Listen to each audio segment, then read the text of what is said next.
I could spend 6 weeks literally just exploring the ego with you. And actually, I don't want you at this stage of your practice to get too lost in that. And there's a real risk here, because it's the ego that wants to understand.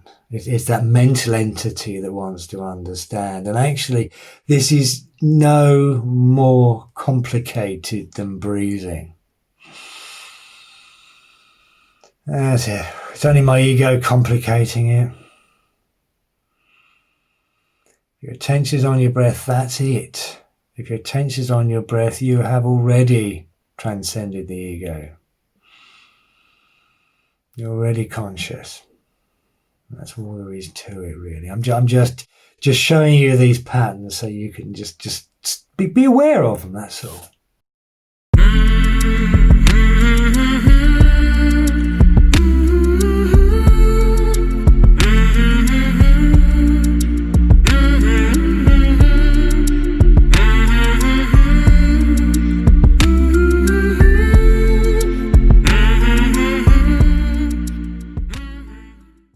But here's some things to watch out for. I'll run through these things very quickly. Things to watch out for with the ego.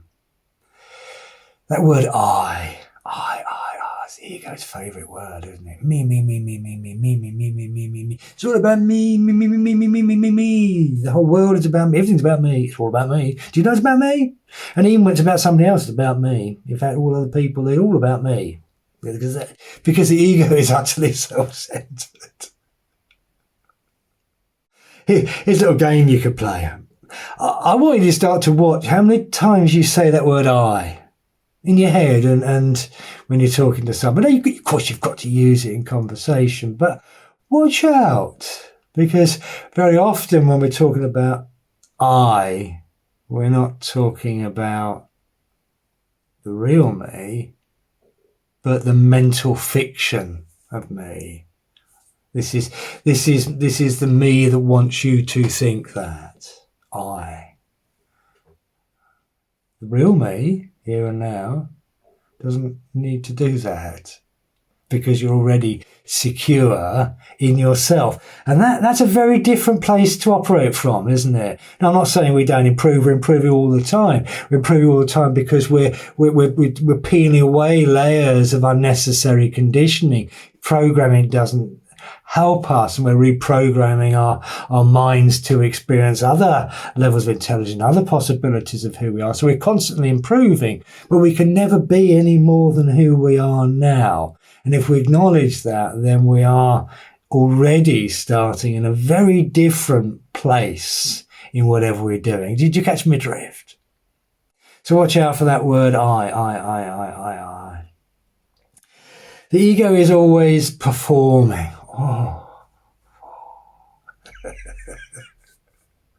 Appearing to be something, which, we have to behave in certain ways. Of course we do. Certain expectations of our behaviour. But what's that tendency to perform? Just be you. Just be you. You're really good at it. People like it. What else does the ego do? Clinging and aversion. This is a good one. The ego will cling on to things that confirm the picture, and it will reject things that threaten the picture. Let me give you an example of that. Do you know anybody who really struggles when they get praised? Do you struggle with praise, or do you know somebody who struggles with praise? You go, no, pass it on. It was them, give them the praise. Or they don't mean it. What's a rejection of it? What's going on there? There's an ego that doesn't feel worthy. I'm not good enough. So that praise has to be rejected, because if that praise is true, then I can't be the useless me. Do you get the idea? What might you cling on to? You say. No. I used to wonder why I always came last. Why I was always treated last. Why my needs always came last. And until I realised it's because I always put myself last. It was me doing it. And I kind of hung on to that, allowed people to treat me badly for many years because it fulfilled a sense of self. Why people treat me badly? Well, because I let them. And on some occasions encouraged it. Why would you do that? Why would you hang on to that? Because there's a sense of self that needs to reinforce its low opinion of itself. Don't think you're going to get away with having an inflated ego. Look at me, I'm wonderful. Don't you know how great I am? Have you heard how good I am? Haven't you heard how amazing I am? How dare you not know how fantastic I am? What do you mean you don't think I'm wonderful? You see, an inflated ego is painful too because it's always under attack. What if somebody doesn't see that inflated ego in the same inflated way that they do? Don't you know who I think I am? You're attacking me, you're insulting me. No, I'm not. No, I'm not. I'm just not confirming your inflated opinion of yourself.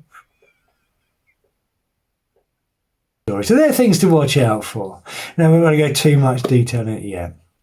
And as I said, what's important is your attention in the present moment. Don't get too lost in trying to understand this stuff and unscramble it in your mind, because that's the ego trying to understand.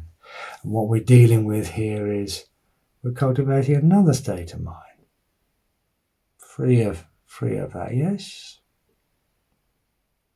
you have thoughts. It's a tool, a very useful tool, but it's not who you are.